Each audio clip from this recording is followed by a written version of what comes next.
बहन के बात ना करो, भैया का बात करो।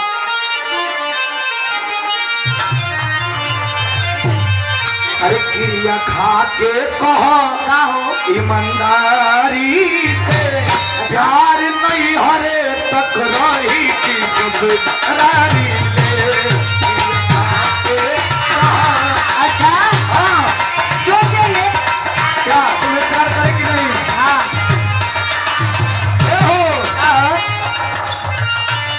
तोहरा गाँव में अब हम सोचे थे कि कितना दूर तोहरा गाँव हो सके, यूपी में कि बिहार में कि झारखंड में।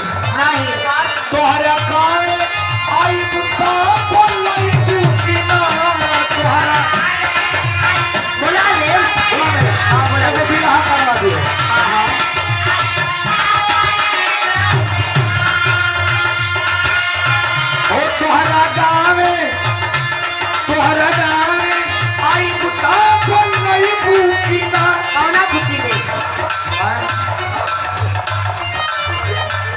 ओ तोहरा गाँव में आई बता बोलई भूखिला तोहरा गाँव में जैसा समय रही वैसा देखल जाई देखल जाई।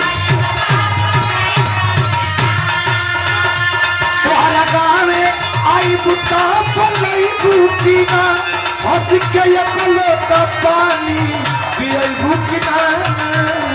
अच्छा अच्छा सुना सुना हाँ हम एक लोटा पानी ना तोरा खातिर समर सेबुल चालू करवा दी ए हो कुछ किया कुछ न होई हो ए हो का हो जाएगा बाबू कब कबू कहाँ से रोईबू रोईबू अरे जा हटा हम अरे कहीं रोईबू हो रोए के तो हो तोते बा। जाएगा बाबू कब कबू